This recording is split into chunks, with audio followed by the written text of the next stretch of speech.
Every Tuesday, traffic expert Jason Luber tackles a topic driving you crazy. And Jason, this week it's about lane filtering. It's a topic we've covered before, but if you ever noticed an example we provided on our website that didn't match up with Colorado rules. Yeah, because the Colorado rules are different than other states, and that's what we use. So let me explain what's going on. So it was Julie from Wheat Ridge who wrote to me saying, what's driving you crazy? I'm confused on one requirement of the new lane filtering law. Most articles state motorcycles must pass stopped cars in the same lane and not go into oncoming traffic.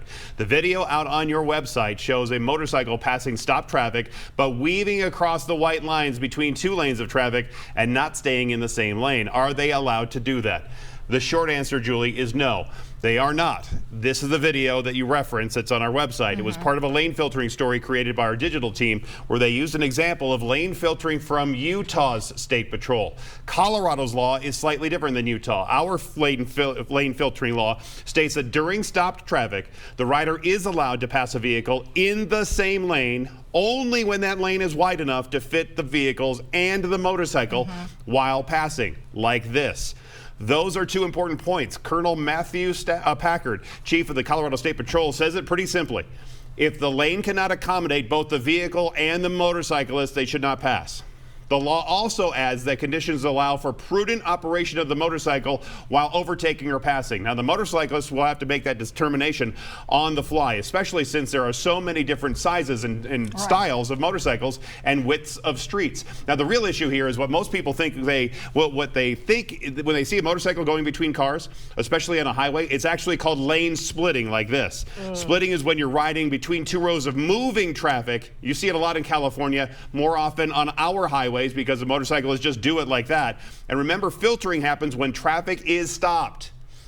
But there are still questions on how this is going to work. Like, what if there are multiple riders all trying to do the same thing at the same time in the same lane? What about when riders get to the front of the line and the light turns green? Are there going to be car drivers who feel the need to race or not let the motorcycles over? As we both know, enforcement of this new law will be a real challenge for any law enforcement agency across the state. And remember, this new lane filtering law is not permanent. It's only a 3-year trial, so it could change once again once CDOT reports back to the General Assembly about how it worked and get all that data. Legislators will then need to decide whether or not to make the lane filtering law permanent or to change the language in the law.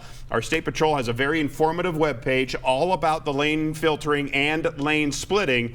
The link to that video is right now on the Driving You Crazy section of Denver7.com. I think the question about multiple riders is a good one, because I do wonder that, especially on the weekend, you see groups of motorcycle riders just kind of going through. I think they're lane splitting, not filtering. And who's looking at the dashes on the road to see if you're really in the lane? And I talked to officers about this, and they say, how are we going to catch somebody because we are trapped in the same traffic everybody else is, and the motorcyclists are already gone. So how am I going to get around all these cars and then go catch up to them? So it's a real challenge, and we'll see how that plays out over time. We certainly will. Thank you, Jason.